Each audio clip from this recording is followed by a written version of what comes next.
Okay so hello guys, welcome back to my channel. ये हमारी Marxism की तीसरी वीडियो है, बट मेक श्योर कि आपने पहली दो वीडियोस देख के रखी है। I am very strict about this time. आप स्किप करके उसको नहीं आ सकते हो। अगर आप स्किप करके आते हो तो आपको कुछ भी समझ नहीं आने वाला है, ठीक है। सो मेक श्योर कि आप लोग पहले वो देखो, उसके बाद वहाँ से यहाँ आओ। That will make things very crystal clear for you and make interesting for you as well. Okay, so उसके बाद और एक चीज़ जो है, जो मुझे आपको पता नहीं, एक नहीं बहुत सारी चीज़ें हैं।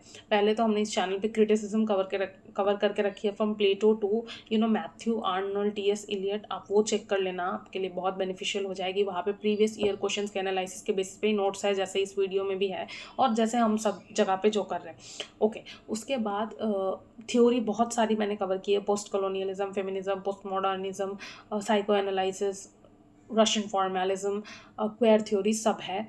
और वो भी आप जाकर चेक कर लेना। वो भी प्रीवियस ईयर क्वेश्चंस के एनालिसिस पे है। यूजीसी नेट के 20 साल के क्वेश्चन जो आपके निकालने में 2 साल लग जाएगी। क्यों टाइम वेस्ट करना है, जब मैंने मेहनत किया, आप अलग से क्यों मेहनत करना चाहते हो? देख लेना उसको। ओके, उसके बाद if you are someone who is planning to start your UGC NET journey, आपको नहीं पता है क्या करना है, कैसे करना है, कहाँ से शुरू करते हैं, कैसे करते हैं, नोट्स कैसे बनाते हैं, इसकी डेडिकेटेड एक प्लेलिस्ट मेरे चैनल पे है। You can go and check them. मैं इतने सारी चीज़ें आई बटन में नहीं दे सकती हूँ, एक लिमिट होता है।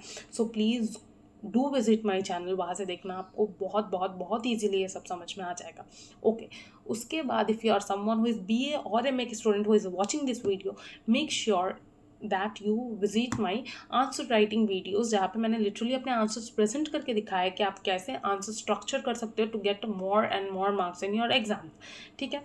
So I personally I had 73% in masters and I had some 70% in my bachelor's. So you can understand कि मैंने कितने अच्छे आंसर्स लिखे होंगे तो मुझे उतना मार्क्स मिला होगा। सो मेक श्योर कि आप वो भी जाके चेक करो। Okay, so without wasting much time अब शुरू करते हैं Antonio Gramsci. So he was an Italian Marxist, he was from Italy, ठीक है। आपको ये समझना पड़ेगा सबसे पहले। उसके बाद philosopher, linguist, journalist, writer and politician, ये सारी चीज़ें के साथ एसोसिएटेड थे हमारे Antonio Gramsci. He wrote on philosophy, political theory, sociology, history and linguistics, सब के रिगार्डिंग उन्होंने लिखा है। He was a founding member and one time leader of Italian communist party. वो वन टाइम लीडर भी थे, ठीक है। और वो वोकल क्रिटिक थे। किसके वोकल क्रिटिक थे? He was a vocal critic of Benito Mussolini and fascism, ठीक है। He was a vocal critic of Benito Mussolini and fascism. He was imprisoned in 1926, और जहाँ पे उन्हें रखा गया था, डेथ से कुछ दिन पहले उनकी तबीयत बहुत ज़्यादा ख़राब हो जाती है तो उन्हें निकाल दिया जाता है। बट या वो he was definitely in prison, बहुत टाइम तक वो थे। तबीयत ख़राब होने की वजह से डेथ के कुछ दिन पहले उन्हें प्रिजन से निकाल दिया जाता है, ठीक है। ओके, सो अब उनका जो सबसे इंपॉर्टेंट वर्क है वो प्रिजन नोटबुक्स। अब आप यहाँ पे देख सकते हो कि मैंने बहुत सारे बुलेट्स लगा के बहुत सारे चीज़ें लिखी है यहाँ पे, और ये सब मुझे समझाना है आप लोगों को, और एग्जाम्पल्स के साथ समझाऊंगी। Be patient and listen to me patiently. सबसे पहले हेजीमनी। हेजीमनी का सिंपल मतलब होता है रूल विथ कंसेंट, ठीक है। अब ये कैसे काम करता है? सपोज मुझे अपना पावर एक्सरसाइज करना है, पर मैं जिन पे पावर एक्सरसाइज कर रही हूँ, मुझे उन लोगों को ये नहीं पता चलने देना है कि मैं पावर उन पे एक्सरसाइज कर रही हूँ, और मुझे पावर एक्सरसाइज करवाना भी है, ठीक है। मुझे अपना पावर एक्सरसाइज करना भी है। तो मैं क्या करूँगी? सपोज मुझे क्योंकि पावर एक्सरसाइज करना है, मैं एक क्लास में जाऊँगी which is full of students, और मैं बोलूँगी every day when I come to your class you will bow to me, okay, you will bow down to me and I will give you chocolate. ये मैंने उनको कहा कि आप झुकोगे या आप मुझे सलाम करोगे every day when I enter to your class, और I will give you a chocolate.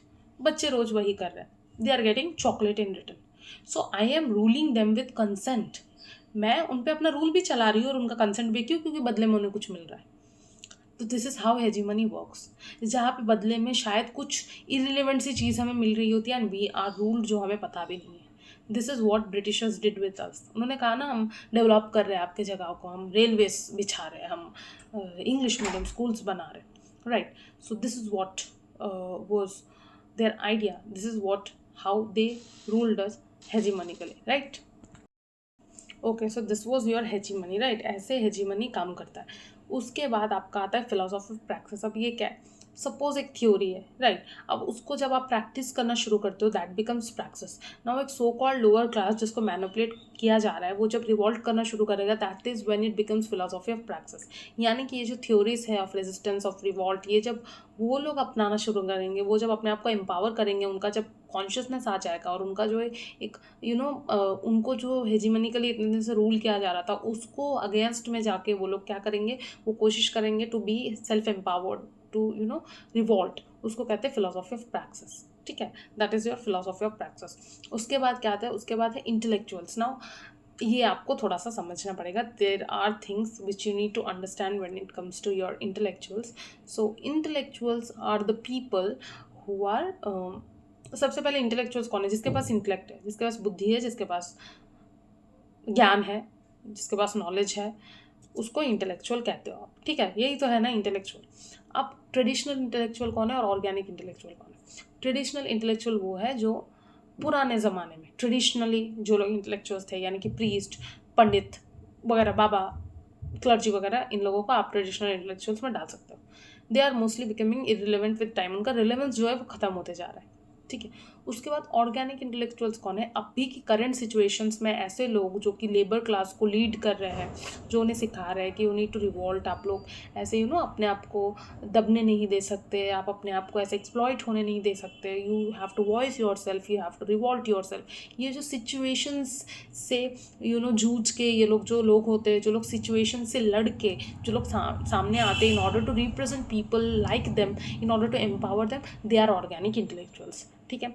Bye definition अगर आप लोग जाओ, they hail from the working class and they build and strengthen their class world view, achieving actively aiming to build counter hegemony to overthrow the ruling class, ठीक है। हर बार working class से नहीं, कभी कभी कोई हायर क्लास के जो upper class के भी लोग होते हैं वो लोग भी आके इनको लीड कर सकते हैं। हर बार इट्स नॉट इम्पॉर्टेंट कि वर्किंग क्लास के ही हो, but they are mostly from working class, ठीक है। उसके बाद your civil society and political society.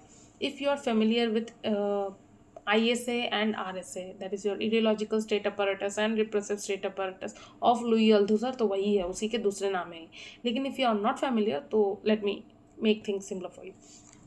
Your civil society is जो इडियोलॉजी पे काम करती है, ठीक है। जैसे स्कूल्स जहाँ पे आपको सिखाया जाता है कि बड़ों की रिस्पेक्ट करना है, अथॉरिटी को आप क्वेश्चन नहीं कर सकते, ये सारी चीज़ें आपको स्कूल पे सिखाई जाती है ना, टीचर बड़े हैं, जो बोलेंगे सही बोलेंगे। उसके बाद टेम्पल, फैमिली जो आपको सिखाती है कि आप एल्डर्स को क्वेश्चन नहीं कर सकते, आपको सर्टन जगह पे सर्टन जैसे बिहेव करना होता है। तो ये सारा जो कंडीशनिंग जो होता है, ideological conditioning, that is your civil society. Political society में रिप्रेशन होता है। कैसे? आपको जब आइडियोलॉजिकली मैनिपुलेट नहीं किया जा सकता, जब आपको आइडियोलॉजिकली कंट्रोल नहीं किया जा सकता है, तब बनाया जाता है prisons, law courts, army, military etcetera. तो जब आपको रिप्रेशन किया जाता है, यानी कि जब आपको अब फिजिकली आपको मैनिपुलेट करने की कोशिश की जाएगी, आपने नहीं सुना आइडियोलॉजिकली, तो आपको अब मारपीट भी पड़ेगी, जेल में भी भेज दिया जाएगा। तो this is what political society is according to Gramsci, ठीक है। उसके बाद sense of commune. Now this is the fake constructions of the ideas in the name of common sense. ऐसा था ना, कॉमन सेंस है तो मैं नहीं पता कि that person is elder to you, are questioning that person. Common sense है, ये कहाँ लिखा है? So the framed common sense, the fake common sense, जो कि कॉमन सेंस पे नाम, कॉमन सेंस के नाम पे आपको बेचा जा रहा है, लेकिन वो कॉमन सेंस है नहीं। The constructed fake common sense that you are sold in the name of common sense, that is sense of commune, ठीक है। वो कॉमन सेंस जो कॉमन सेंस नहीं है, जो कि कंस्ट्रक्टेड आइडिया है in order to manipulate you, that is sold in the name of common sense. And when you don't know it, people say, अरे आपको कॉमन सेंस नहीं पता, ये तो सिंपल कॉमन सेंस है, you cannot question someone who is elder to you. But where is it written? If the person is wrong, I have the right to question that person, right? So this is your sense of commune. This is how this works. Okay. अब इसके बाद आता है आपका Machiavelli's The Prince, ठीक है। Machiavelli's The Prince नहीं, Prince का आइडिया, मॉडर्न प्रिंस का आइडिया। जैसे आप हेडिंग में देख सकते हो, मॉडर्न प्रिंस क्या है, ये मॉडर्न प्रिंस अब आपको समझना पड़ेगा। सो सबसे पहले मैकियावेली, निकोलो मैकियावेली इन 1532 में एक बुक लिखा था जिसका नाम था द प्रिंस, जहाँ पे मैकियावेली ने बोला था कि अ गुड रूलर इज, सबसे पहले जो काम आपका चाणक्य के अर्थशास्त्र करती है in India, the same thing is for all the kings who want to who want to administer truly in and control things in a correct nice manner, उसको ये 2 बुक्स पढ़नी चाहिए, द प्रिंस और आपका जो अर्थशास्त्र है. सो द प्रिंस जो है, अब यहाँ पे क्या लिखा है मैकियावेली ने कि how to control things, how to manage things, how to control things, how a king should behave in any given situation. अब प्रिजन नोटबुक्स में अब सॉरी मॉडर्न प्रिंस के हिसाब से ग्रामसी क्या कहते हैं कि निकोलो मैकियावेली का ही आइडिया लेते हैं वो, और वो फर्दर उस पर ऐड करते हैं कि मॉडर्न प्रिंस कौन है, इन मॉडर्न सेंस प्रिंस कौन है, the revolutionary party. So it is the force that will allow the working class to develop organic intellectual and an alternative hegemony within civil society. मतलब this will be a person who will revolt, ठीक है, who will come for to revolt, will lead people and alternative hegemony within civil society. मतलब civil society जो है वहाँ पे सिखाया जाएगा कि how this things, what the things actually are, कैसे आपको हेजीमनिकली मैनिपुलेट किया जा रहा है, ऑल्टरनेटिव ऑफ हेजीमनी. ठीक है, कि आपको जो हेजीमनिकली मैनिपुलेट किया जा रहा है वो सही नहीं है. ठीक है, उसका एक और साइड भी है. और विद इन सिविल सोसाइटी मतलब ये जो इडियोलॉजी आपको जो फ्रेम किया जा रहा है ना, ये गलत है. ठीक है, ये मैंने आपको कहा ना, सिविल सोसाइटी में इडियोलॉजिकली मैनिपुलेट किया जाने की कोशिश की जाती है. तो यही पे कहा जा रहा है कि पहले हेजीमनी गलत है, हेजीमनी के क्या लूप होल्स है, क्या गलतियाँ हैं हेजीमनी में, ये सब आपको यहाँ पे बताना जाना चाहिए. सो मॉडर्न प्रिंस कौन है, द रिवोल्यूशनरी पार्टी है इन द करंट सेंस. ठीक है, so this is all that Gramsci talked about in his work. So yeah, this is all that I wanted to share with you people in this video. I hope आप लोगों को ये समझ में आएगा. नहीं समझ में आएगा तो मेक श्योर कि आप लोग फिर से ये वीडियो देख लो. और इस वीडियो से पहले मैं आपको बार बार बोल रही हूँ, आप जाके इसका जो इंट्रोडक्टरी वीडियो है और मार्क्स एंड एंगल्स का जो वीडियो है वो देख ही लेना, वरना आपको नहीं समझ में आएगा, डिफिकल्ट हो जाएंगी चीज़ें आपके लिए. ठीक है, so okay, this was all that I wanted to share with you people in this video. Next video में हम मिलेंगे जहाँ पे हम अल्थुसर को डिस्कस करेंगे. सो या, थैंक यू.